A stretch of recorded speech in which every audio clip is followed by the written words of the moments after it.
বিসমিল্লাহির রহমানির রহিম। উচ্চ মাধ্যমিক বিজ্ঞান শাখার প্রিয় শিক্ষার্থীরা, আশা করি তোমরা সবাই ভালো আছো। প্রিয় শিক্ষার্থীরা, উচ্চতর গণিত প্রথম পত্রের বিন্যাস এবং সমাবেশের আলোচনা চলছিল।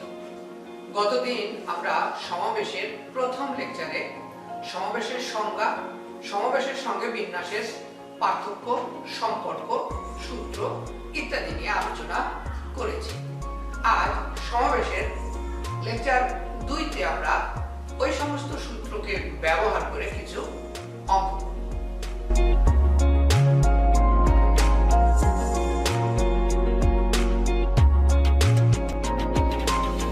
প্রথমে আসি বহুভুজ সংক্রান্ত সমস্যা। প্রিয় শিক্ষার্থীরা, সমাবেশের সমস্যার মধ্যে আমরা দেখি কিছু কিছু অঙ্কতে বলা থাকে যে পঞ্চভুজ বা 12টি শীর্ষবিন্দুকে নিয়ে একটি সমতলিক ক্ষেত্র বা 16টি শীর্ষবিন্দুকে নিয়ে একটি সমতলিক ক্ষেত্র, সেই ক্ষেত্র হতে 3টি করে বিন্দু নিয়ে কতগুলো ত্রিভুজ গঠন করা যায় বা 2টি করে বিন্দু নিয়ে কতগুলো কর্ণ গঠন করা যায়, সে ধরনের সমস্যা কিন্তু আমাদের বইতে আছে।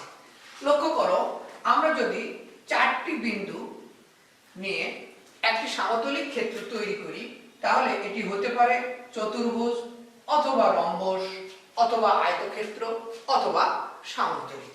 এখন যদি বলা হয় যে এই 4টি শীর্ষবিন্দু থেকে 3টি করে নিয়ে কতগুলি ত্রিভুজ গঠন করা যাবে, তাহলে দেখো, আমি যদি এই 3টি বিন্দুকে নেই, এই নিচের 3টি, তাহলে কিন্তু এটি একটি ত্রিভুজ।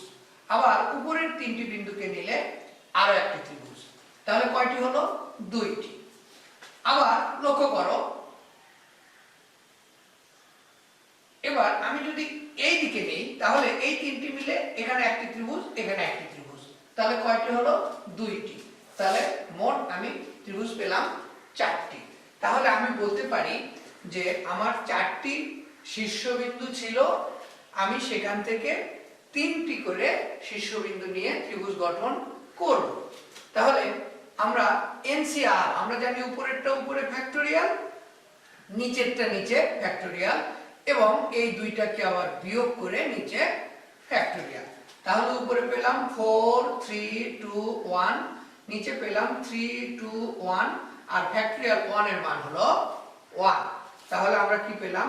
4। এই হলো আমার 4টি ত্রিভুজ। তাহলে যতগুলো শীর্ষবিন্দু নিয়ে গঠিত বহুভুজ হোক না কেন, আমরা সেইটা থেকে 3টি করে নিয়ে সাজাবো, তাহলে কতগুলো ত্রিভুজ গঠন হবে সেই সংখ্যাটা আমরা পেয়ে যাব। এখন লক্ষ্য করো, আমাকে যদি বলা হয় যে 2টি করে বিন্দু সংযোগ করে কতগুলি কর্ণ গঠন করা যাবে, তাহলে আমি বলতে পারি যে 4c2। এখন 4c2 এর মান কত? 4c2 এর মান হচ্ছে ফ্যাক্টোরিয়াল 4 ফ্যাক্টোরিয়াল 2 ফ্যাক্টোরিয়াল 2। তাহলে উপর হলো 4 3 2 1 2 into 1 2 into 1। তাহলে এখানে দেখা যাচ্ছে যে 6টি কর্ণ হয়, কিন্তু প্রকৃতপক্ষে 6টি কর্ণ হয় না। লক্ষ্য করো, এদিকে একটা কর্ণ, এদিকে একটা কর্ণ, তাহলে আমরা কর্ণ পেলাম কয়টি? 2টি। তাহলে ওখানে হিসাবে 6টি আসলো। এটি আসলে কেন হলো? লক্ষ্য করো, আমার 4টি শীর্ষবিন্দু ছিল, আমি এগুলোকে সংযোগ করি। তাহলে আমি এদিকে সংযোগ করতে পারি, 2টা মিলে একটা হলো রেখা, আবার এদিকে সংযোগ করি, 2 বিন্দু মিলে একটি রেখা, আবার এইটাও সংযোগ করতে পারি, তাহলে 2টি শীর্ষবিন্দুকে সংযোগ করেছি। এখানেও আমি সংযোগ করতে পারি, এখানেও করতে পারি, এখানেও করতে পারি। এই দেখা যাচ্ছে আমার 6টি কর্ণ হয়েছে। কিন্তু এখানে একটি বিষয় আমাদেরকে স্মরণ রাখতে হবে, সেটি হলো এই যে পার্শ্ব রেখা যেগুলো, এগুলোকে কিন্তু কখনো কর্ণ বলা হয় না। তাহলে আমাকে যখন বলবে যে এই 4টি শীর্ষবিন্দু থেকে 2টি করে নিয়ে কর্ণ গঠন করো, তাহলে আমি বলবো অ্যানসারটা হবে 4c2 - 4, অর্থাৎ 4টি শীর্ষবিন্দু থাকার কারণে -4। তাহলে এখন যদি প্রশ্ন হয় যে একটি পঞ্চভুজের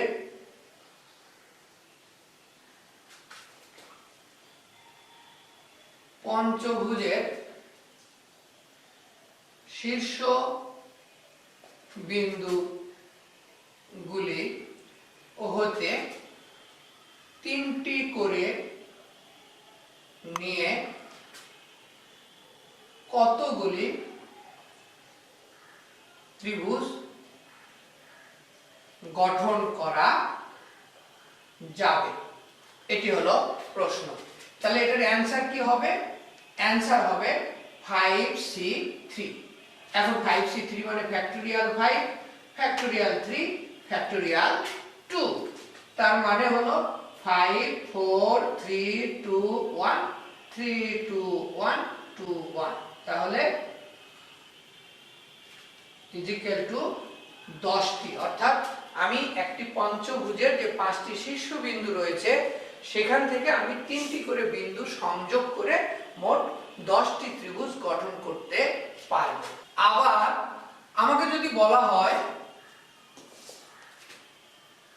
যে কতগুলি কর্ণ আছে, তাহলে আমি বলবো যে 5c2 5। লক্ষ্য করো, একটু আগে বলেছিলাম যে আমার যতগুলো শীর্ষবিন্দু আছে আমি কর্ণ গঠন করার সময় মাইনাস তত। আমার যেহেতু 5টি শীর্ষবিন্দু আছে তাহলে আমি এটা কি বলবো যে 5 factorial divided by factorial 2 factorial 3 minus 5। তাহলে এটার মান হচ্ছে 10 বিয়োগ 5, তার মানে আমি মোট 5টি কর্ণ পেতে পাই। প্রিয় শিক্ষার্থীরা, আশা করি এ ধরনের অঙ্ক এখন পঞ্চভুজ বলুক, 12 ভুজ বলুক, 16 ভুজ বলুক, যতগুলো শীর্ষবিন্দু বিশিষ্ট সমতলিক ক্ষেত্রই বলুক না কেন, আমাকে যদি ত্রিভুজ গঠন করতে বলে বা চতুর্ভুজ গঠন করতে বলে অথবা কর্ণ গঠন করতে বলে তাহলে আমি এই পদ্ধতিতে করতে পারব। তাহলে আমি তোমাদেরকে এ সংক্রান্ত 2টি হোমওয়ার্ক দিয়ে দিচ্ছি, তোমরা বাসায় করবে। HW1 বলা হচ্ছে যে 16 বাহু বিশিষ্ট, 16 বাহু বিশিষ্ট একটি সমতল ক্ষেত্র। প্রশ্ন হলো কতগুলি ত্রিভুজ গঠন করা যাবে? খ কতগুলি কর্ণ আছে? HW2 n বাহু বিশিষ্ট,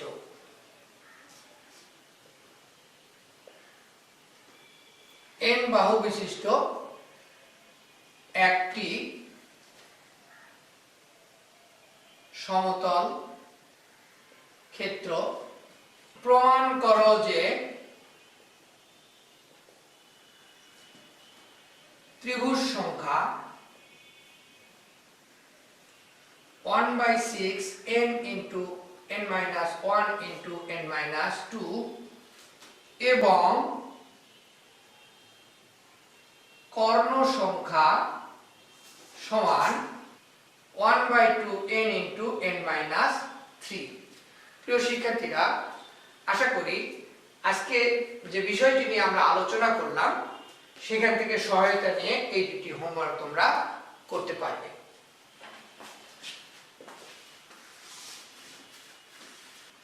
প্রিয় শিক্ষার্থীরা, আজকে দ্বিতীয় সমস্যা বলা হচ্ছে যে 1 সেন্টিমিটার, 2 সেন্টিমিটার, 3 সেন্টিমিটার এভাবে 7 সেন্টিমিটার দীর্ঘ 60টি সরল রেখা দেয়া আছে। আমাদেরকে কি করতে হবে? প্রমাণ করতে হবে যে 4টি করে নিয়ে গঠিত চতুর্ভুজ সংখ্যা হলো 32। লক্ষ্য করো প্রিয় শিক্ষার্থীরা, যেহেতু আমার 60টি রেখা বা বাহু রয়েছে আমি সেখান থেকে 4টি করে নিব। তাহলে 7c4, তাহলে ফ্যাক্টোরিয়াল 7 ফ্যাক্টোরিয়াল 4 ফ্যাক্টোরিয়াল 3, তাহলে আমরা পেলাম 7 6 5 ফ্যাক্টোরিয়াল 4 ফ্যাক্টোরিয়াল 4 ইনটু 3 2 1, অর্থাৎ আমরা এখান থেকে পাচ্ছি 3 দুগুণ 6, তাহলে 5 7 35টি। লক্ষ্য করো আমাদেরকে বলেছে চতুর্ভুজ সংখ্যা কত হবে 32, আমরা পেয়েছি কতগুলো 35, তাহলে আমরা কিন্তু কিছু বেশি পেয়েছি। তাহলে আমাকে এখন দেখতে হবে যে সমস্যাটা কোথায়। লক্ষ্য করো চতুর্ভুজ গঠনের জন্য আমাদের কিছু বৈশিষ্ট্য বা ধর্ম মুখস্থ করা আছে। যেমন ত্রিভুজের ক্ষেত্রে আমরা জানি যে ক্ষুদ্রতম দুই বাহুর যোগফল তৃতীয় বাহু অপেক্ষা বৃহত্তর। অনুরূপভাবে চতুর্ভুজের ক্ষেত্রেও একই ধর্ম। চতুর্ভুজের যে 4টি বাহু তোমাকে দেয়া হলো, এর মধ্যে ক্ষুদ্রতম যে 3টি বাহু রয়েছে, এই 3টি বাহুর যোগফল যদি অবশিষ্ট বাহু থেকে বড় হয় তাহলে শুধুমাত্র চতুর্ভুজ গঠন সম্ভব। সমান হলেও কিন্তু চতুর্ভুজ গঠিত হবে না। তাহলে আমরা বলতে পারি যে কিন্তু কিছু ক্ষেত্রে চতুর্ভুজ গঠন সম্ভব নয়। যেমন 1 সেন্টিমিটার, 2 সেন্টিমিটার, 3 সেন্টিমিটার এবং 6 সেন্টিমিটার, এদেরকে নিয়ে এই একটি ক্ষেত্রে সম্ভব নয়। কারণ কি, এই 1 আর 2 যোগ করলে হচ্ছে 3, 3 আর 3 যোগ করলে 6, আর অবশিষ্ট বাহু হলো 6, তাহলে সমান হয়েছে, সুতরাং চতুর্ভুজ গঠন সম্ভব নয়। আবার 1 সেন্টিমিটার, 2 সেন্টিমিটার, 3 সেন্টিমিটার এবং 7 সেন্টিমিটার, এদেরকে নিয়েও কিন্তু চতুর্ভুজ গঠন সম্ভব নয়। তাহলে এরকম হলো আর একটি। আবার 1 সেন্টিমিটার, 2 সেন্টিমিটার, 4 সেন্টিমিটার এবং 7 সেন্টিমিটার, এদেরকে নিয়েও কিন্তু চতুর্ভুজ গঠন করা সম্ভব নয়। কারণ কি, দেখো এখানে 1 আর 2, 3, 3 এ 6, আর অবশিষ্টটা হলো বড়। এই তিনটা যোগফল বড় হওয়ার কথা ছিল, কিন্তু অবশিষ্টটাই বড় হয়েছে, সুতরাং চতুর্ভুজ হবে না। আবার এখানে 1 আর 2, 3, 3 আর 4 এ 7, অবশিষ্ট বাহুটিও 7। এই তিনটি কেস সম্ভব নয়। সুতরাং মোট চতুর্ভুজ সংখ্যা হবে 35 - 3 = 32। এটি হলো প্রমাণিত। প্রিয় শিক্ষার্থীরা, আশা করি বুঝতে পেরেছি। প্রিয় শিক্ষার্থীরা, আজকের তৃতীয় সমস্যা কি বলা হচ্ছে, 1 2 3 4 5 6 7 8 9 10, অর্থাৎ এখানে মোট অঙ্ক রয়েছে কয়টি, 9টি। এই অঙ্কগুলি হতে 3 দ্বারা বিভাজ্য নয়, এরূপ অঙ্কগুলি থেকে 4টি করে নিয়ে কত প্রকারে বাছাই করা যায়। তাহলে লক্ষ্য করো, এই অঙ্কগুলোর মধ্যে যে অঙ্কগুলো 3 দ্বারা বিভাজ্য তাদেরকে কিন্তু গ্রহণ করা যাবে না। অর্থাৎ 3 এটাকে বাদ দিতে হবে, 6 কে বাদ দিতে হবে এবং 9 কে বাদ দিতে হবে। তাহলে আমার অবশিষ্ট অঙ্ক কয়টা থাকলো, 6টি।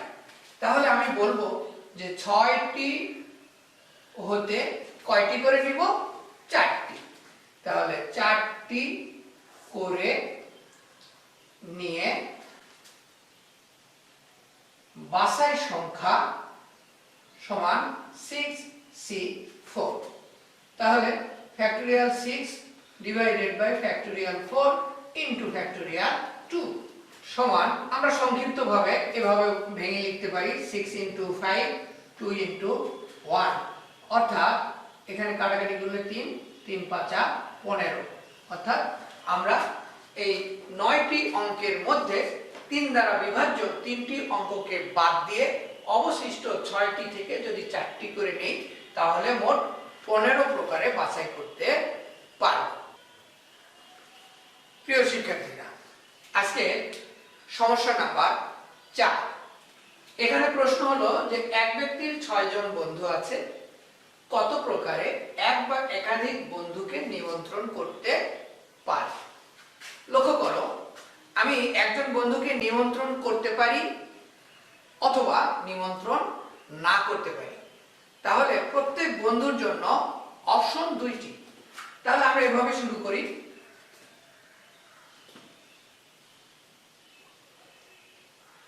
প্রত্যেক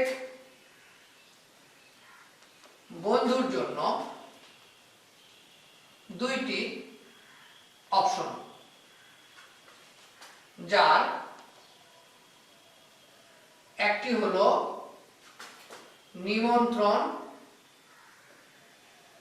করা, অপরটি হলো নিমন্ত্রণ না করা। তাহলে আমি যদি বলি যে একজন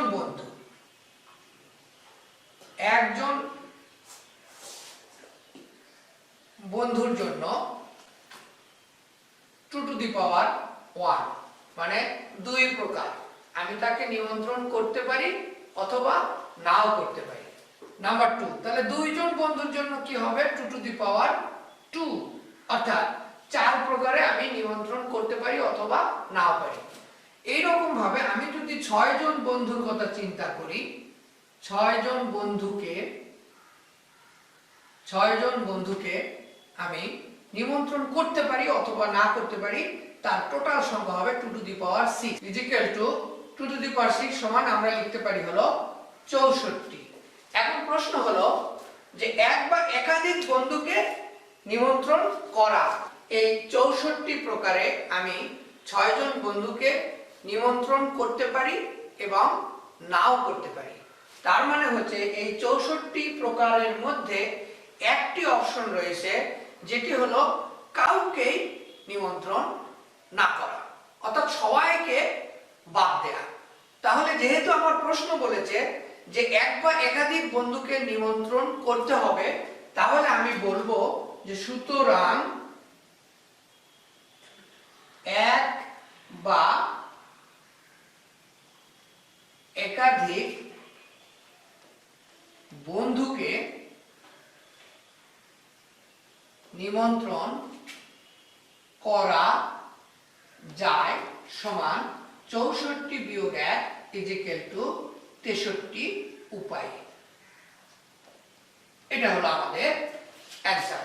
প্রিয় শিক্ষার্থীরা, আশা করি আমরা বুঝতে পেরেছি। প্রিয় শিক্ষার্থীরা, আজকের সমস্যা নাম্বার 5 অর্থাৎ আজকের লেকচারের শেষ অঙ্ক, এখানে বলা হচ্ছে যে 9 জন বন্ধু 2টি যানবাহনে ভ্রমণ করবে। একটিতে 7 জনের বেশি, অপরটিতে 4 জনের বেশি ভ্রমণ করা যায় না। কত উপায়ে ভ্রমণ করা যাবে? তার মানে যে 2টি যানবাহন দেয়া আছে তার একটিতে 7 জনের বেশি বসা যায় না, আর একটিতে 4 জনের বেশি বসা যায় না। প্রিয় শিক্ষার্থীরা, লক্ষ্য করো আমার কাছে মোট কতজন আছে? 9 জন। আমার যানবাহন আছে কিন্তু 2টি। আমি মনে করলাম যে এটিতে 60টি আসন আছে আর এটিতে হলো 4টি আসন আছে। এখন এই 9 জনের মধ্যে আমি যদি এখানে 7 জনকে দিয়ে দেই, তাহলে এখানে দিব কয়জন? 2 জন, হয়ে গেল 9 জন। এটি হলো অপশন এ। আচ্ছা, অপশন বি, আমি তো এখানে 6 জন দিয়ে এখানে 3 জন দিতে পারি, কারণ ওখানে তো 4 জন পর্যন্ত বসার সুবিধা আছে। আচ্ছা, অপশন সি, আমি এখানে 5 জন দিয়ে এখানে কিন্তু 4 জন দিতে পারি।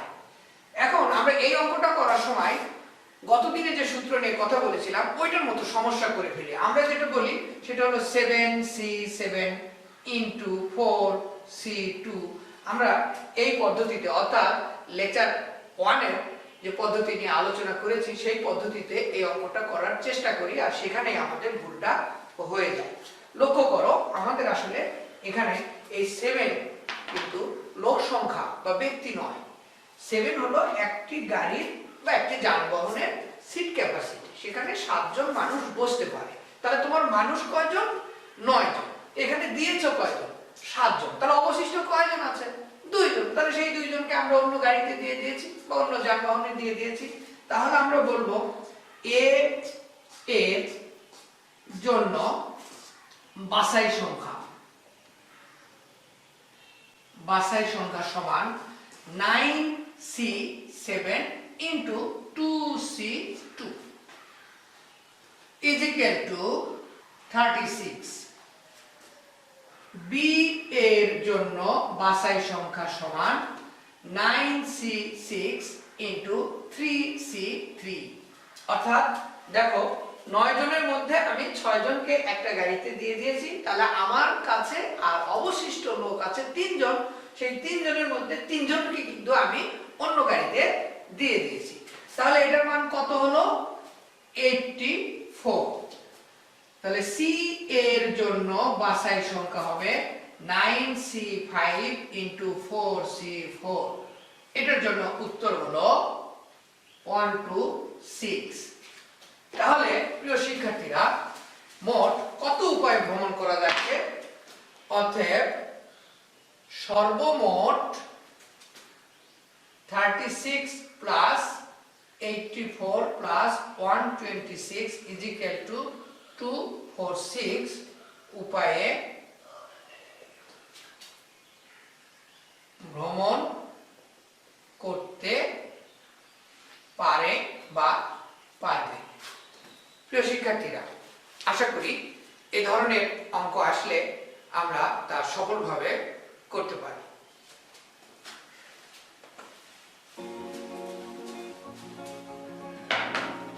প্রিয় শিক্ষার্থীরা, তাহলে সমাবেশের লেকচার 2 আজকের মতো এখানেই শেষ হলো।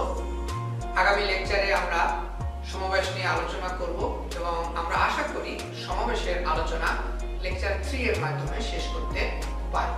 তোমরা সবাই